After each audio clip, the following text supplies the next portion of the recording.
Hello, green building people. This is Gray Lee with the USGBC Massachusetts More Green Buildings podcast.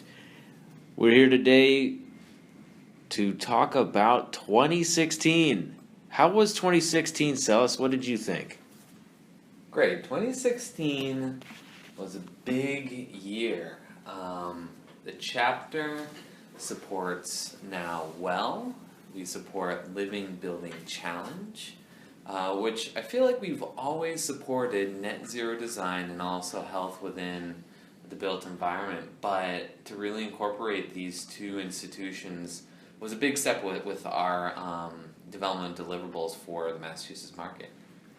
It is awesome, and we have a lot of awesome professionals that are at the leading edge of building design, making sure buildings are the best for the people in them and around them.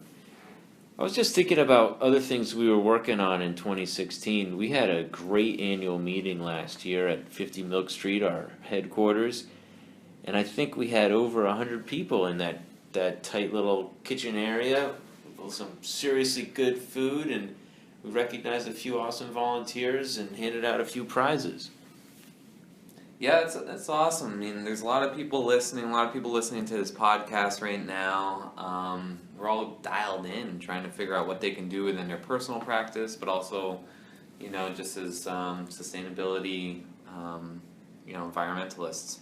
So we're glad that they're engaged. We also had some stuff related to advocacy. I remember in February we had our policy podium on net metering. Net metering was a hot issue last summer, and it did make it through the legislature, and we did have some reform for net metering that we're happy about. But it was important throughout the months leading up to that we educated a lot of stakeholders on the intricacies of grid mod, the smart grid, the changing grid, distributed generation, and that net metering policy podium was really informative. Some great people came out for that one. Yeah, and it was a little. It was nice to get two polarized points of view. We had the utilities and they wanted one solution, and then we had also the solar market who was trying to propose another, and we kind of did a nice job of bringing both to the table, and I liked I think it was John DeMonica who was on our advocacy committee, and he said, what can we do to pull both of you together? Where do you really feel compromise coming from? And that was a valuable point I felt that our organization did through that whole event, was pulling these two different voices into the same room, but having a constructive conversation about how to create a solution. Solutions is what we're all about. We're always looking for innovation to help us change the way buildings come together so they can deliver for improved sustainability and health and all those other good aspects of green buildings. In April, we had our Building Tech Forum over at Greentown Labs. That was a very fun event. We had over 250 people in the room jamming, listening to some great music.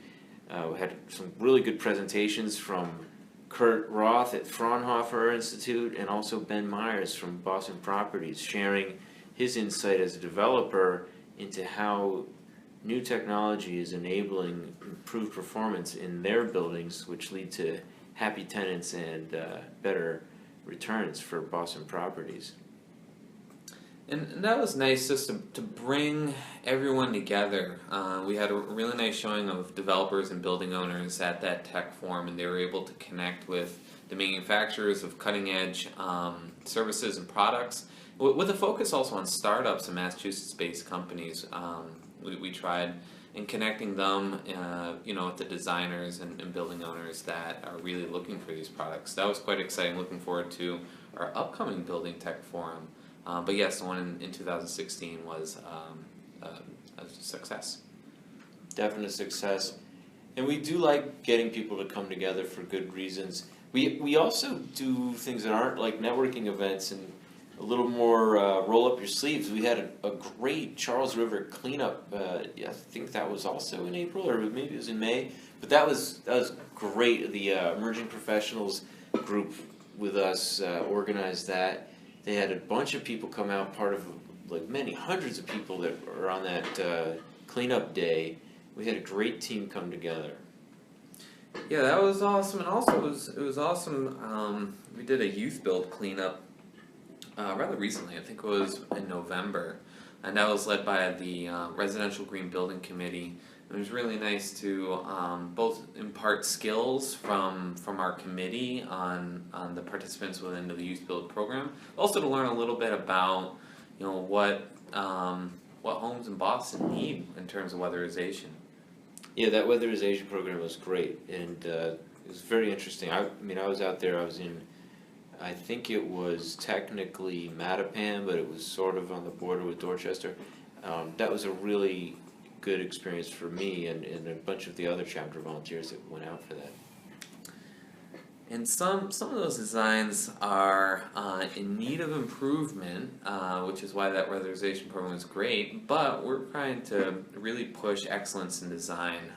That's why we had our Green Building Showcase. Gray, you want to tell us a little bit about that? Oh, yeah. So on the other end of the spectrum from a service project, we wanted to recognize professional excellence in green building design. Every year we have our Green Building Awards, and this year we really knocked it out of the park. We were able to take over a empty floor, sort of pre-fit out floor at 888 Boylston Street, a soon-to-be LEED certified building in the Back Bay. An awesome spot. Boston Properties, the owner, was our host.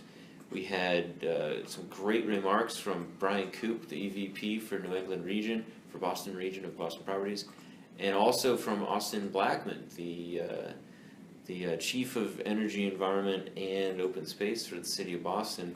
Great commentary, excellent event. I think that was over 300 people that came out for that. Tons of food, plenty to drink, some really cool lighting, and we had a DJ.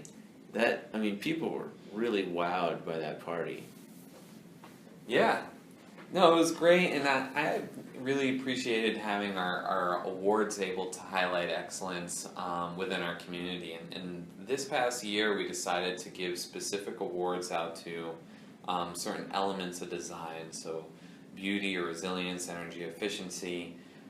We had 8 different award categories, and that was able to both engage those who attended the showcase, because we did have a live voting component to the event. It also was able to highlight those 8 different award recipients, and also our Green Building of the Year award. Green buildings, that's what we want, but we also want healthy buildings. We want to make sure that those green buildings are very healthy.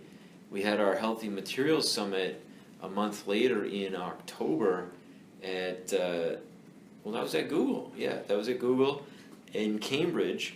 Healthy Materials Summit brought together a bunch of people that are really committed to improving indoor air quality, reducing toxicity in buildings, improving the health effects of buildings. So we had a really, really good conversation with some luminaries in the field from, I think we heard from,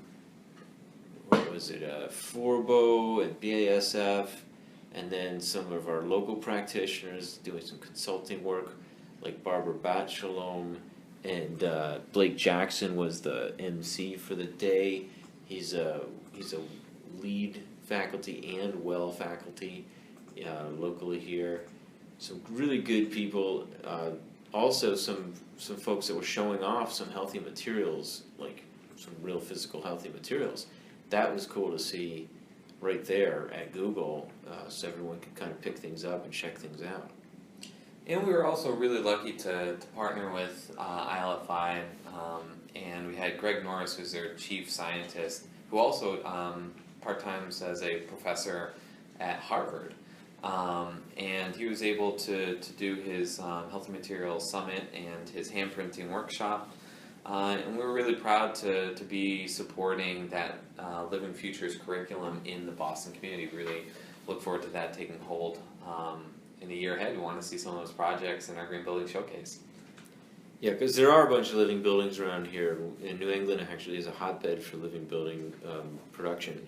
There's only a few that have been certified so far, but we will see more over the next few months, as some that have been completed and opened are going to achieve their 1-year anniversary for tracking the data of their energy and water usage, things like that. That is only a few months away though. Is everybody's favorite green building experience?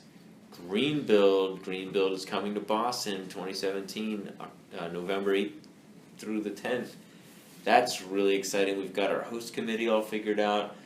We're looking at building out our honorary host committee with Mayor Walsh. We're looking at having a bunch of tours, a legacy project, all sorts of things coming up. So that I'm spending some good time with some good people on that host committee, led by Judy Nitch from Nitch Engineering and Brian Coop at Boston Properties. And it's a really great opportunity for Boston, who's a leader in sustainability in the nation and in the world, to share what we've done in the community, and also to share insights from our community. We're lucky to have the academic institutions of Harvard and MIT, along with others, and we're going to have a great opportunity to share all this value with our international community, and also to host people. We're going to bring a lot of activity to Boston, so we're looking forward to that. It's going to be wicked green. I'm really psyched about green building. And I think that is a big part of our mission, sharing our knowledge, sharing our wisdom, sharing hard-earned experience on green building projects, that our community practitioners really knows how to do things right. So we have all the education sessions at Greenbuild. We're going to have a lot of tours at Greenbuild. We do some of that education throughout the year right here at headquarters in Boston, but also by doing tours throughout the state, doing educational sessions with our partner organizations.